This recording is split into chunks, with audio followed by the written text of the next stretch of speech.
지난주에는 이제 구름 기둥 관련된 말씀을 이제 드렸습니다. 하나님께서 광야 이스라엘 백성들을 이제 구름 기둥과 불 모양 같은 구름 기둥으로 인도하셨다라는 말씀을 나눴어요.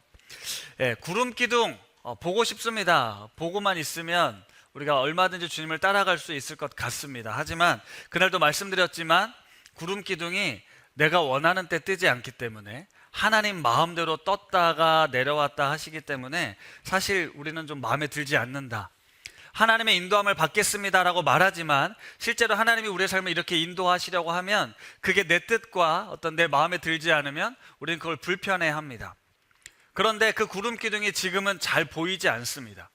보이지 않는 하나님을 따라가야 한다는 건 아는데 보이지 않으니 참 답답할 때가 많이 있죠. 그래서 하나님의 인도하심을 따라가는 건 쉽지 않다라고 말씀드리면서 제가 능동적 수동태라는 단어를 이제 말씀을 드렸어요. 우리는 하나님께서 우리의 삶의 주인이십니다. 우리의 삶을 인도하십니다라고 분명히 고백합니다. 모든 것이 하나님 손 아래 있습니다라고 고백하죠. 그래서 인생의 주인, 우리 높은 듣교의 정신처럼 하나님이 주인 되신다는 이 고백 위에 모든 것이 하나님 손 아래서 이루어집니다라고 고백합니다. 그래서 하나님의 뜻 안에 있으니 오늘이라는 주어진 현실 속에서 우리가 정직하고 성실하게 하나님께서 모든 것을 인도하신다라는 믿음 위에 살아내야 한다라고 말씀드렸습니다. 그리고 예수 그리스도가 우리의 구름 기둥이 되신다. 하지만 예수님이 우리에게 보혜사 성령님을 보내주셨으므로 우리는 성령님의 인도하심을 늘 사모하고 성령께서 우리 삶을 인도하시도록 우리를 내어드려야 된다라고 말씀을 드렸어요. 그러면서 어디로 가야 할지 경로, 우리 아까 우리 찬양 인도자 이정원 집사님께서 더 웨이와 패스라는 단어를 쓰셨는데 왜 패스, 어딘가를 가야 하는 그 길을 알려주지 않고 관계가 더 중요하다고 하나님이 말씀하셨거든요. 이 이야기는 토요일 날 있었던 청년부 수련회 우리 최정훈 목사님께서 우리 청년들에게 들려주셨던 얘기였어요. 청년 수련회가 끝나고 우리 청년들이 수련회 후기를 썼습니다. 제 후기를 좀 받아서 저도 좀 읽어봤어요. 우리 청년들이 무슨 생각을 가지고 수련회를 참여했는지. 여러분도 그렇고 저도 그렇고 청년 때 고민이 많았습니다. 내가 나중에 10년 뒤, 20년 뒤 어떻게 살고 있을지, 세상은 어떻게 변할지. 그때나 지금이나 여전히 고민이 많은 건 똑같습니다. 내가 지금 잘 살고 있나? 내가 제대로 가고 있나? 앞으로 살아가는 삶은 어떨까? 지금까지 내가 살아왔던 삶은 과연 의미가 있나? 우리 청년들도 똑같이 고민하고 있습니다. 하나님을 잘 믿으면, 내가 열심히 하나님을 믿고 신앙생활을 하면 우리 하나님이 우리의 인도자가 되시고 주인이 되시기 때문에 내 삶을 잘 인도해 주실 거라는 믿음으로 살아왔습니다. 그런데 우리 청년들이 궁금한 거예요. 20살이 되었는데 25살이 되었는데 아직도 내가 갈 길을 모르겠는 거죠. 난 정말 하나님을 잘 믿고 따라왔다라고 생각했는데 여전히 안개와 같습니다. 하나님께서 야 어디라 이리로 가라, 하나님께서 너의 삶을 이렇게 인도하실 거야 라고 분명하게 말씀해 주시고 보여주시면 참 좋겠는데요, 아무리 기도해도 잘 모르겠는 거예요. 이렇게 살아도 되는지, 내 미래는 어떻게 될지 모르겠는데 최 목사님의 설교를 통해서 우리는 자꾸 어디로 가야 할까요? 라고 길을 묻는데 하나님께서는 내가 길이야, 나와 관계를 맺어, 나와 함께 있으면 돼 라고 답을 주신 거예요. 그러면서 하나님을 사랑하고 너의 삶을 살아라 라고 말씀을 하셨어요. 하나님을 전심으로 사랑하고 그 다음 너답게 네 스타일대로, 네 성격대로, 네가 원하는 대로 살아라 라고 말씀했어요. 우리는 청년들에게, 우리 자녀들에게 부모의 기대를 투여합니다. 그리고 우리 청년들도 저렇게 살아야 될 것 같은데, 저 정도 학업은 가져야 될 것 같은데, 저 정도 돈은 있어야 될 것 같은데 라며 남들과 끊임없이 비교하며 사는데, 아니야, 하나님을 정말 믿고 하나님을 사랑하면서 네 생긴 대로 살면 돼 라는 답을 하셨던 거거든요. 사랑하는 성도 여러분, 우리는 신앙생활을 하면서 하나님 한 분이면 충분합니다 라고 고백합니다.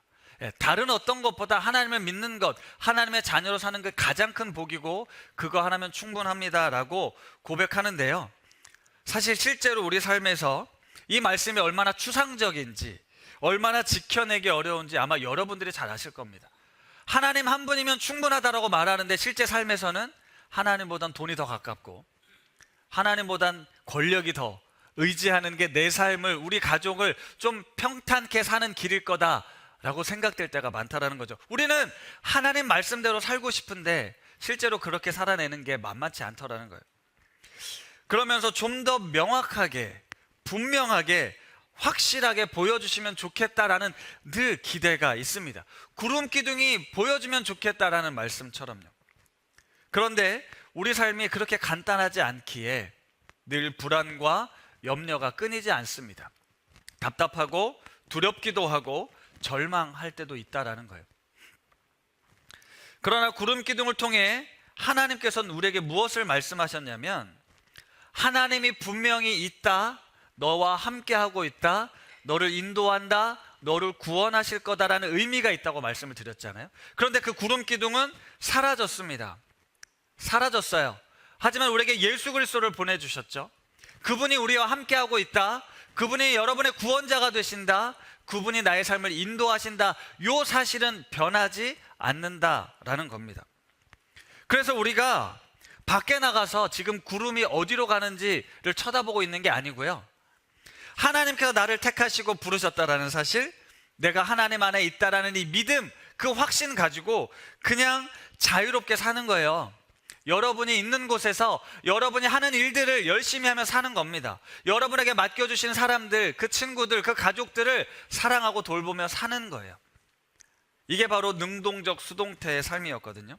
하나님께서 우리에게 분명한 자유의지를 주셨고 하나님과 관계를 맺음으로 인해서 그 관계 속에서 스스로의 삶을 선택하며 살라라고 말씀하셨다라는 거예요. 오늘 민수기 10장에 보면요, 이제 나팔, 그러니까 백성들이 시내산을 출발하기 전에 모세에게 명령을 하십니다. 은나팔 2개를 만들어라. 이 은나팔의 목적은요, 회중을 소집하거나 이렇게 사람들이 불러 모을 때 나팔을 불고, 또 행진을 할 때, 진영을 출발하게 할 때 나팔을 불었습니다. 나팔 2개를 불면 모든 회중이 회막 앞에 모여야 했고요, 나팔을 1개만 불면 그 중에 지도자들만 나왔습니다. 나팔을 크게 불면요, 행진을 시작해야 되는데 먼저 동쪽 진영이 행진을 하고 두 번째 나팔을 불면 남쪽 진영이 행진을 하도록 했습니다. 이처럼 사람들을 모을 때 아니면 사람들이 행진할 때 나팔을 불었는데요, 특별히 적들이 쳐들어왔을 때도 경각심을 일깨우고자 나팔을 불렀습니다. 전쟁에 나가야 된다라고 나팔을 불었고, 특별한 날과 절기와 같은 때에도 나팔을 불도록 했어요. 그런데 성경에는 이 민수기 10장에 나오는 은나팔 외에도 이 짐승의 뿔로 만든 양각 나팔을 분다, 이런 표현도 나오고 있습니다. 레위기 23장에 보면 특별히 나팔을 부는 절기가 있었어요. 이날은 나팔을 부는 날이에요. 이게 유대인의 4대 절기 중에 하나였는데요. 한번 읽어볼까요? 레위기 23장 말씀입니다. 시작.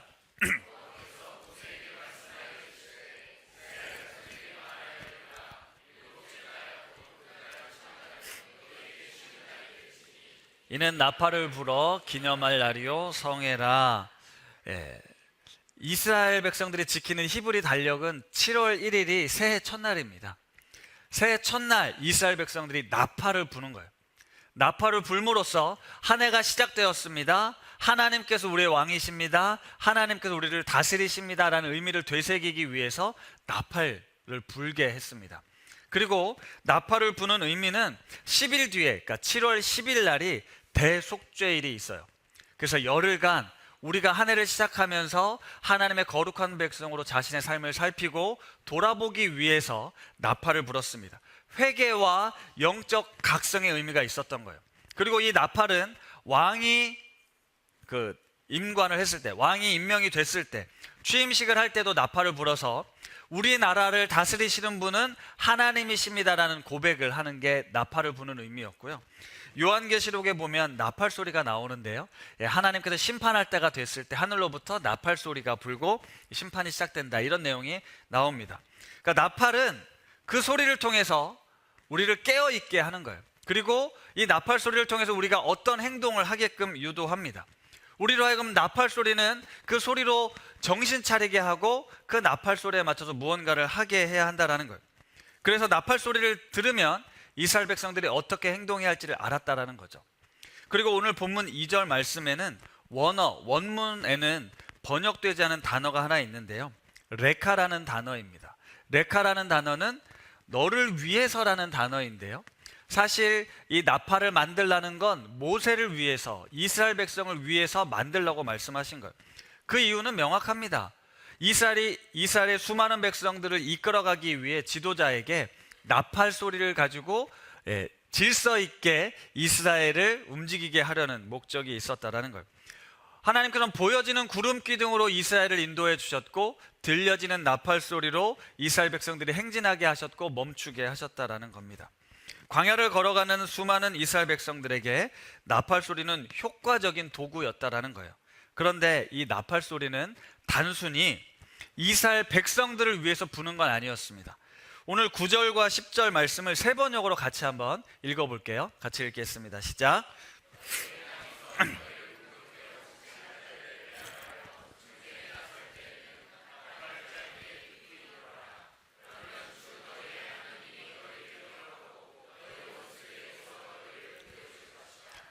너희들이 즐기는 경축일과 너희들이 정기적으로 모이는 날과 매달 초하루에는 너희가 번제물과 화목제물을 바치며 나팔을 불어라.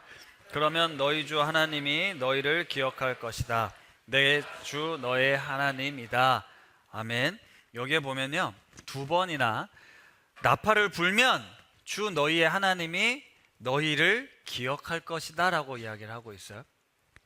전쟁에 나설 때, 야 전쟁 났어, 정신 차려, 우리 모여서 싸우자라고 이 백성들을 일깨우기 위해 나팔도 불었지만, 나팔을 불므로써 하나님, 적들이 쳐들어왔습니다, 우리를 위해 싸워주십시오, 우리를 위해 싸우실 거죠, 우리를 지켜주십시오 라고 하나님 들으라고 나팔을 불기도 했다라는 거예요.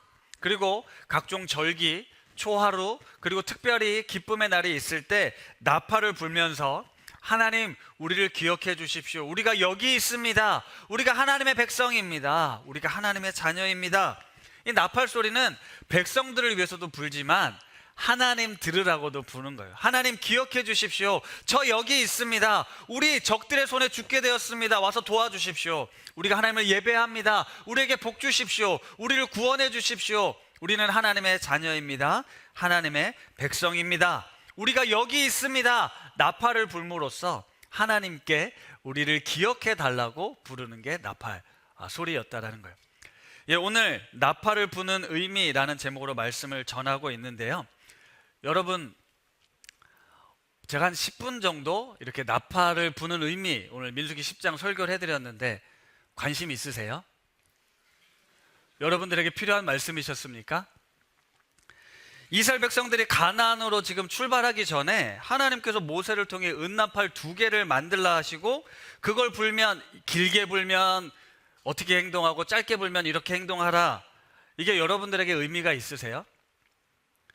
2025년 3월 9일 우신교에서 예배를 드리고 있는 여러분들에게 이 말씀이 어떤 의미가 있습니까? 제가 오늘 이 말씀을 듣고 여기서 은나팔 2개를 불어서 불 것도 아니고요.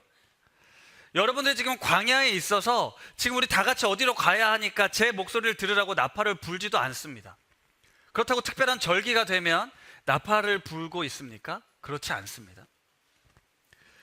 지금 나와 별로 상관없는 이야기 여러분들이 지금 앉아서 듣고 계시는 거예요.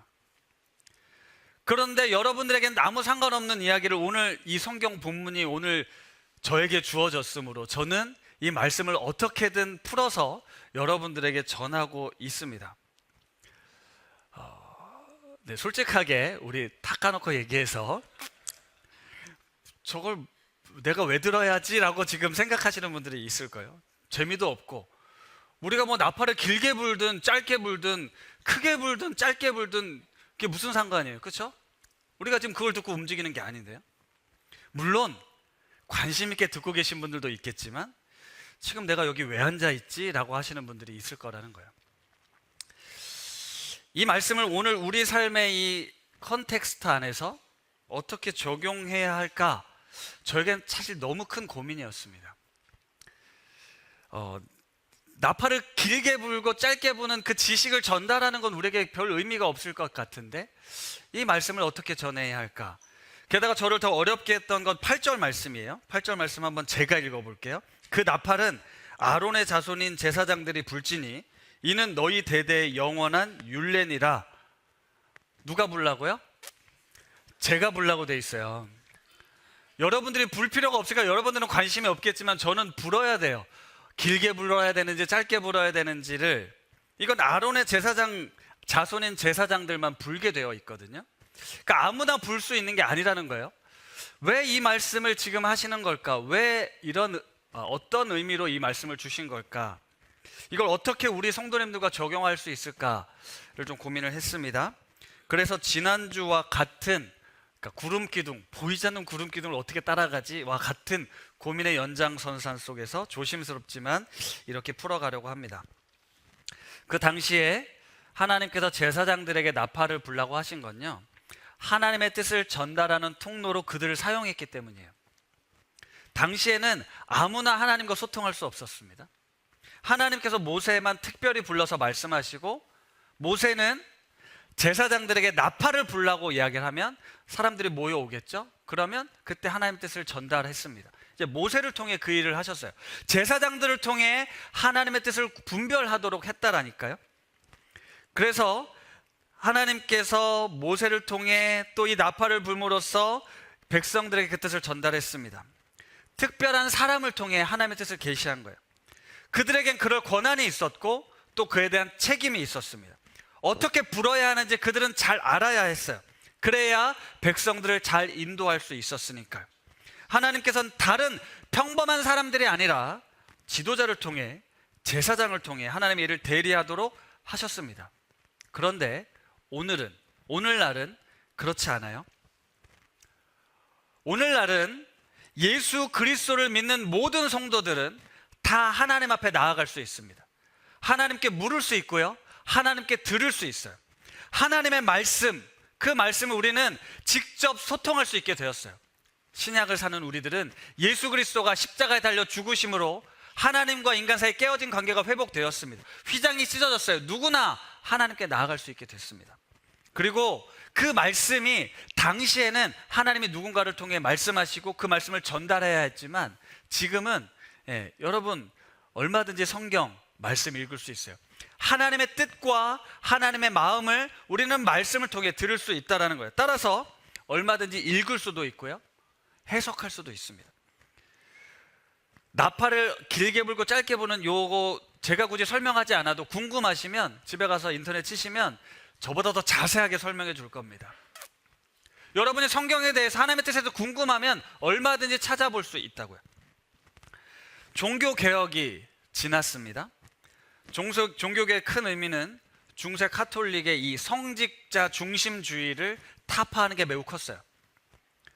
성직자들을 통해서만 하나님이 말씀하시지 않는다, 우리 모두에게 하나님이 말씀하신다, 그래서 만인 제사장론을 주장했죠.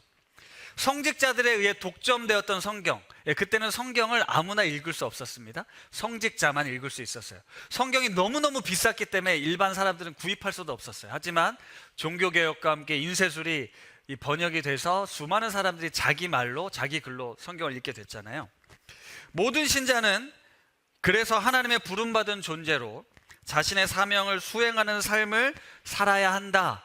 이게 바로 만인 제사장, 종교개혁의 정신입니다. 우리 모두는 하나님의 뜻을, 하나님의 음성을 들을 수 있고 말씀을 접할 수 있으며 그 말씀대로 살아가야 할 책임이 여러분에게도 있다라는 거예요. 물론 이 만인 제사장론이 교회의 질서를 무너뜨릴 수 있다는 우려가 있었습니다. 성직자와 성도를 구분하지 않음으로 해서 교회의 질서가 무너질 수 있다라고 생각했어요. 그리고 성경의 해석에도 여러 가지 혼란을 가져올 수 있고 교리적으로 분열을 일으킬 수 있다. 당시에는 이 교리 논쟁이 되게 심했잖아요. 그러니까 교리적 혼란을 가져올 수 있다라고 말했고, 실제로 개신교는 수많은 교파들로 나뉘어져 있습니다. 그렇죠? 개신교는 그 이후로 수없이 많이 분열됐어요. 성경을 어떻게 해석하는지, 전통을 어떻게 해석하는지에 따라서 말이죠. 가톨릭은요, 여전히 교황을 중심으로 전 세계가 공통적인 신앙을 고백하고 있습니다.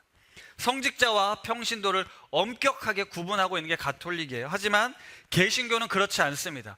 우리가 안타까울 때가 있죠. 이 개신교가, 교회가 좀 한 목소리를 내서 힘을 좀 발휘해야 되는데 교회마다, 교단마다 다 딴소리하고 있고 각자 소리를 내고 있으니 이 세상에 전혀 영향을 미치지 못하는 아쉬움 같은 걸 가질 때가 있는데요. 이 부분은 어쩔 수 없이 받아들여야 하는 부분입니다.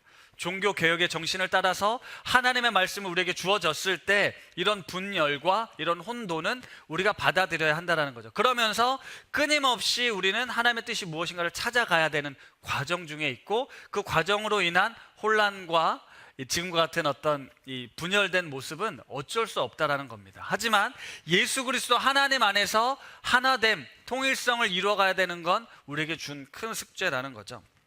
저는 종교개혁의 정신을 따라 장로교회 목회자로서 성직자만이, 목회자만이 특별한 존재라고 절대로 생각하지 않습니다.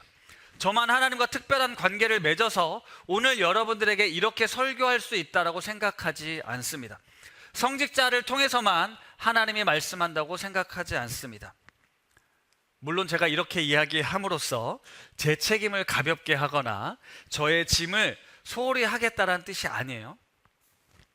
우신교회 담임 목회자로서 우리 교회 방향에 대해서, 그리고 하나님이 우리를 어떻게 이끌어 가시는지에 대해서 관심을 갖고 여러분 한 분 한 분을 올바로 하나님께로 인도하기 위해 치열하게 고민하고 기도하고 노력할 겁니다. 그런데 제가 드리는 말씀은 제가 불고 있는 이 나팔 소리만 절대적이지 않다는 말씀을 드리는 거예요. 저를 통해서만 하나님께서 여러분들에게 말씀하시는 게 아니다. 듣는 여러분들도 이것이 하나님의 말씀인가 하고 들으셔야 한다라는 거예요. 요즘 내가 부는 나팔 소리가 절대적인 하나님의 뜻이다 라고 외치면서 수많은 사람들을 미혹하고 있는 이들을 보며 사실 너무 마음이 아프고 속상합니다. 한 사람의 리더가 얼마나 큰 영향을 미치고 있는지 우리는 잘 보고 있습니다. 누군가에게 가스라이팅 되고 있는 것이 얼마나 위험한지도 알고 있습니다. 물론 제가 이 자리에서 나팔을 잘못 불면 여러분들을 엉뚱한 곳으로 인도할 수 있죠. 그리고 제때 제대로 불지 않음으로 인해서 여러분들이 원수들에게 공격당하고 큰 피해를 입을 수도 있습니다. 그런 점에서 담임 목회자인 이 자리는 너무너무 부담스럽고요. 자주 이 자리를 회피하고 싶습니다. 주어진 역할을 감당하고자 애는 쓰고 있지만 내가 잘하고 있는 것일까? 내가 제대로 나팔을 불고 있는 것일까? 끊임없이 고민스러울 때가 많아요. 그래서 회피하고 싶을 때가 많다라는 거죠. 솔직히 하나님께서 저에게 명확하게 보여주시면 좋겠습니다. 구름 기둥이든 나팔 소리든 저에게 보여주시고 들려주셔서 여러분 제가 들었습니다. 내가 봤습니다. 나를 따라오십시오. 저만 믿고 따라오십시오 라고 말하면 참 좋겠는데 저도 잘 안 보이고 잘 안 들립니다. 참 어렵고 힘들어요. 저 역시도 여러분과 똑같이 지금 세상의 광야길을 걷고 있어요. 우리가 잘 가고 있는가? 이 길이 맞나? 싶을 때가 많습니다. 그런데 어쨌든 기록된 이 말씀을 붙들고 보니 사망의 음침한 골짜기로 우리가 다닐지라도 해를 두려워하지 않을 것은 주의 지팡이와 막대기가 나를 지켜주시기 때문입니다 라는 이 말씀을 저는 드리는 거예요. 원수의 목전에서 반드시 우리에게 상을 베풀어 주실 것입니다. 이 말씀을 들려드리는 겁니다. 그가 푸른 초장 쉴 만한 물가로 우리를 인도하실 겁니다 라고 저는 외치고 있는 거예요. 우리가 지나고 있는 지금의 현실이 너무너무 어렵고요, 앞이 보이지 않고요, 우리 자식들이 살아갈 미래가 너무 암담하고요, 우리 삶의 인간관계는 지금 깨지고 부서지고 실망하고 절망투성이일지라도 도저히 풀 수 없는 문제를 만났거나 정말 죽을 것 같은 어려움과 시련이 찾아왔을 때에도 하나님은 결코 우리를 포기하지 않습니다. 하나님은 우리를 지켜주실 겁니다. 하나님은 여러분을 사랑하십니다. 하나님이 나를 지켜주실 겁니다 라고 외칠 수밖에 없다라는 거예요. 제가 할 수 있는 건요, 하나님께서 우리에게 원하시는 바라시는 바가 무엇일까? 그것은 우리가 비록 광야길을 걷고 있지만, 자, 내가 너와 함께하고 있어. 내가 너를 알고 있어. 그런데 그 광야길은 어려울 거야. 적들이 몰려올 거야. 짐승의 위협에 노출될 거야. 그럼에도 걱정하지 마. 내가 너를 결코 죽도록 내버려 두지 않을 거다. 이렇게 하나님께서는 우리가 보이지 않아도 그 하나님을 절대적으로 의지하고 붙들기를 원하신다. 그런 상황 속에서도 하나님만이 나의 길이십니다. 주님이 나의 해결책이십니다. 주님만이 나를 도우실 수 있습니다. 라고 의지하기를 원하신다라는 거예요. 오스왈드 챔버스 목사님이 쓰신 책 중에 주님은 나의 최고봉이라는 책이 있는데요. 그 책 중에 주님의 목적이라는 챕터가 있는데, 제가 자주 꺼내서 읽는 부분인데 오늘 말씀을 준비하다가 여러분들과 나누고 싶어서 가져왔습니다. 좀 길지만 한번 같이 천천히 읽어보도록 하겠습니다. 시작.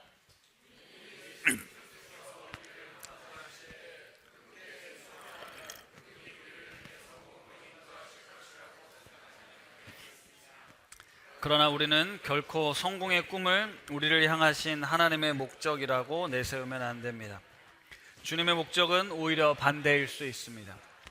우리는 하나님께서 우리가 원하시는 어떤 특별한 목적을 향해 우리를 인도하고 계신다고 생각합니다. 그러나 그렇지 않습니다. 특별한 목적을 이루게 되는 것은 어쩌다가 그렇게 된 것입니다. 우리가 과정이라고 부르는 것을 하나님께서는 목적이라고 부르십니다. 무엇이 하나님의 목적에 대한 나의 꿈입니까? 그분의 목적은 지금 내가 주님과 주의 능력을 의지하는 것입니다. 만일 요동 속에서도 평안하고 당황하지 않을 수 있다면 그것은 하나님의 목적의 성취입니다. 특별한 마무리를 향해 역사하지 않으십니다. 과정입니다. 해변도 보이지 않고 성공도 목적지도 없는 가운데서 파도 위를 걷고 계시는 주님을 보는 것입니다. 바다 위를 걸으시는 주님을 보기 때문에 완전한 확신 가운데 머무는 것입니다. 하나님을 영화롭게 하는 것은 과정이지 목적이 아닙니다. 하나님의 목적은 주께서 지금 내 삶의 혼돈 위에서 걸으실 수 있음을 내가 볼 수 있게 하는 것입니다. 만일 우리가 이것 외에 더 이상의 목적을 보려고 한다면 우리는 당면한 현재에 충분한 주의를 기울이는 것이 아닙니다.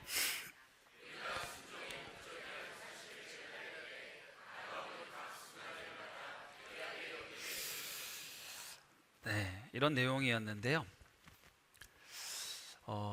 우리는 결코 성공의 꿈을 우리를 향한 하나님의 목적이라고 내세우지 말아라. 그분의 목적은 지금 내가 주님과 주의 능력을 의지하는 것이다 라는 내용이 있었습니다. 다시 말하면 우리 인생을 향한 하나님의 신실하심을, 선하심을 어떤 상황에도 어떤 형편에도 믿고 의지하며 오늘을 살아가는 것, 그래서 오늘 나에게 마주한 현실과 그 문제들을 우리가 어떻게 하나님을 의지하며 풀어갈 것인지가 하나님이 우리를 향해 갖고 계신 목적이라는 거예요. 우리 자녀들을 앞으로 어떻게 살게 할 것인지, 이 자녀들이 어떤 결과물들을 내야 하는 것인지, 그게 하나님께서 우리 부모를 부르신 목적이 아닙니다. 그 여정, 때로는 답답하고요, 때로는 막막하고요, 때로는 보이지 않아도 그 길을 주님을 의지하며 걸어가는 것, 그 과정을 하나님께서는 목적이라고 부르시는 거예요.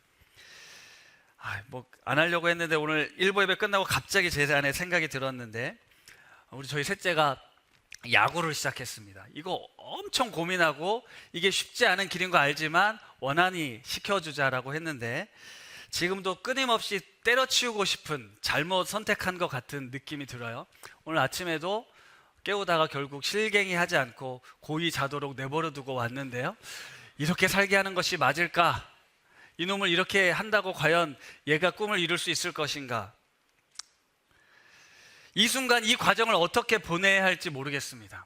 그만두게 하는 것이 맞을지, 아니면 닥달을 해서 시키는 게 맞을지. 그러면 열심히 시킨다고 얘가 성공할까요? 프로 갈 것 같습니까? 알 수 없습니다. 내가 정말 하나님을 잘 믿고 최선을 다해서 키우면 그 결과가 납니까? 아닙니다.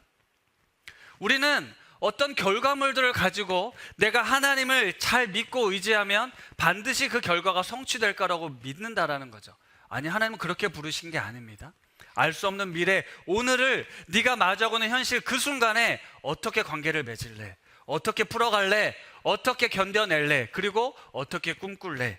이것을, 그 과정을 묻는 거예요. 우리 아이들에게도 사실 이야기하는 건 그겁니다. 너 성공해서 나중에 나 호강시켜라. 그러려고 하는 거 아닙니다. 지금 너의 태도, 지금 너의 과정을 이야기를 하는 거예요. 힘들지만, 어렵지만 네가 해야 될 몫을 감당하고 우리가 견뎌낼 걸 견뎌내고 살아가는 거죠. 결과는 하나님께 있는 것이지, 지금 이 과정을 어떻게 살아내느냐, 이것을 이야기를 하는 거예요. 우리 그리스도인의 삶도 마찬가지입니다. 지금 여러분들을 삶의 여정 속에 하나님이 두셨어요. 하나님의 뜻과 계획하심이 있습니다. 하지만 이게 하나님의 뜻이야? 이게 하나님의 인도하심이 맞아? 의심이 들 때가 있어요. 멈추는 게 맞는 거 아닐까? 가는 게 맞을까? 끊임없이 고민하고 있지만 그 순간 어쨌든 선택을 할 거 아닙니까? 그 선택 가운데 내가 하나님을 신뢰하고 하나님을 믿음으로 살아가는 것 말씀하시는 거예요. 주님의 목적은요, 지금 그 순간 네가 어떤 태도를 취하고 어떤 마음으로 그 자리를 살아내는가인 것이에요. 그리고 다음 스텝을 도전할 수도 있고 참고 견디는 것도 있을 수 있습니다. 이런 결정을 내려도 후회하지 마십시오. 그 길을 통해서 또 하나님을 의지하신다면, 하나님이 여러분과 함께 하심을 믿는다면 그 과정을 통해 또 길을 여실 겁니다. 다시 말하면 하나님에 대한 분명한 믿음과 확신을 가지고 오늘 내 삶의 혼돈 속에서도 나를 위해 저 무리를 걸으시는 주님을 바라볼 때 우리는 요동 속에서도 평안을 잃지 않고 당황하지 않을 겁니다. 그게 바로 하나님이 우리를 향한 목적이라는 거예요. 광야를 걸어가는 우리들의 인생길이 피곤하고 험할지라도 내가 너와 함께하고 있다는 것을 말씀하심으로써 하나님이 계시니, 하나님이 나를 알고 계시니 저는 괜찮습니다. 제가 이 삶을 살아내겠습니다. 하나님께서 반드시 갚을 것도 알고 응답하실 것도 알고 구원하실 것을 믿기에 저는 오늘을 살아가겠습니다 라고 고백하는 거죠. 오늘 민수기 10장의 나팔을 부는 의미, 그건 명확합니다. 하나님께서 오늘 우리에게 말씀하신다는 의미예요. 그리고 하나님께서 너의 삶을 인도하신다라고 확인시켜주는 의미입니다. 그리고 담대하게 싸움터로 나가라, 전쟁터로 나가라, 내가 너와 함께 할 거야, 내가 너를 위해 싸울 거야. 나팔 소리를 통해서 우리는 그 하나님을 기억하는 겁니다. 우리 하나님께서 승리하실 것입니다. 그래서 우리는 그 하나님을 찬양합니다. 경배합니다. 이것이 우리가 부는 나팔입니다. 왕의 왕이 되신 하나님을 높여드립니다. 이게 바로 우리가 부는 나팔의 의미예요. 따라서 오늘 이 시간 우리가 지금 모여서 이곳에서 함께 예배하고 있는 것은요, 하나님 앞에 나팔을 불고 있는 것이에요. 우리가 하나님 앞에 예배하러 나오는 것, 말씀을 듣기 위해 나왔죠. 하나님을 찬양하기 위해 나왔습니다. 하나님께 부르짖기 위해 우리는 나왔어요. 이것이 바로 나팔을 부는 것입니다. 저만 부는 것이 아니라 여러분도 하나님을 찬양하고 하나님께 기도하고 하나님의 말씀에 귀 기울여서 하나님, 내가 어떻게 가야 할까요? 어디로 가야 할까요? 어떤 삶을 살아야 할까요? 라고 묻고 그 여정에 하나님이 함께 하심을 믿으니 제가 담대하게 나아가겠습니다 라고 고백하는 것이 오늘 이 시간 우리가 함께 부는 나팔입니다. 그러면 하나님께서 우리에게 말씀하시고 우리는 그 말씀하신 하나님 앞에 응답하는 겁니다. 하나님의 존재를 확인하고 우리가 어떤 존재인지, 어떤 피조물인지, 우리가 누구를 힘입어서 살아야 하는지 오늘 우리는 예배를 통해 아주 명확하게 깨닫고 돌아가는 거죠. 사랑하는 성도 여러분, 우리가 지금 무엇을 보고 있는지, 무엇을 듣고 있는지가 참 중요합니다. 여러분은 일주일의 삶 속에서 무엇을 보고 있습니까? 무엇을 듣고 있습니까? 사실 우리는 하나님의 구름 기둥은 보이지 않는다고 안 보이네 하고 다른 기둥을 찾죠. 하나님의 나팔 소리가 들리지 않는다고 다른 소리를 찾습니다. 어떻게 살지? 어떻게 성공하지?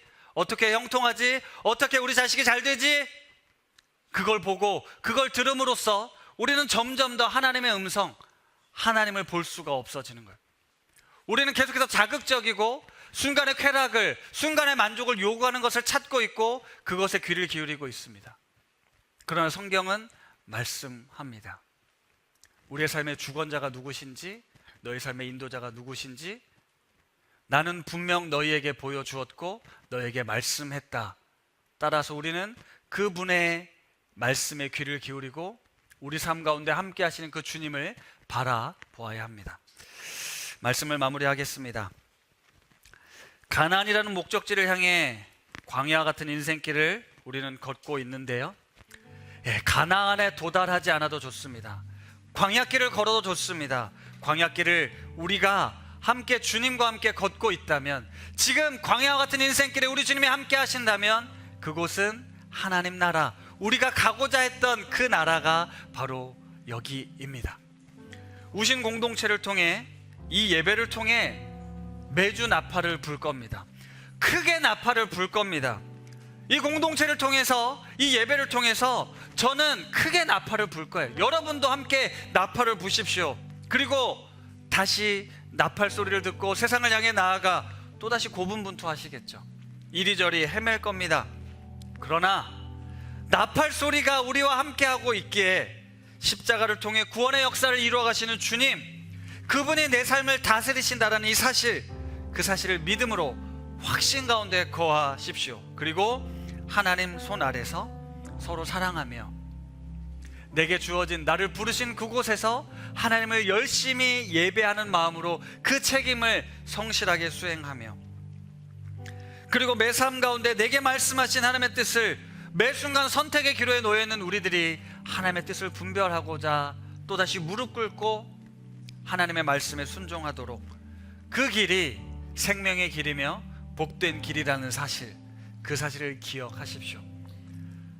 오늘 예배 전에 제가 읽어드렸던 시편 16편의 말씀, 생명의 길을 너에게 보여줄 거다라고 말씀하신 그 주님의 말씀에 귀 기울이셔서 우리 모두가 끊임없이 말씀의 의미를, 그리고 그 말씀을 살아내는 것이 무엇인지를 고민하십시오. 저는 저만의 속도로 제가 살아내야 될 이 삶의 현장에서 살아내겠습니다. 그리고 여러분들 앞에 크게 나팔을 불 겁니다. 저와 여러분이 함께 이 나팔 소리에 귀 기울일 수 있도록 깨어 기도해 주십시오. 그리고 여러분들도 여러분의 광야 인생길에서 여러분을 지키시고 돌보시는 하나님의 손길 아래, 오늘 우리에게 말씀하신 하나님의 말씀의 의미가 무엇인지, 나에게 지금 무엇을 말씀하시는지 들으시고 우리를 위해 싸우시는 하나님의 이름을 부르며 담대하게 세상을 향해 나아가는 우리 우신 가족들 되실 수 있기를 바랍니다. 우리 함께 이 찬양 고백하겠는데요, 주가 보이신 생명의 일이라는 이 찬양 우리 함께 마음을 다해 고백하겠습니다.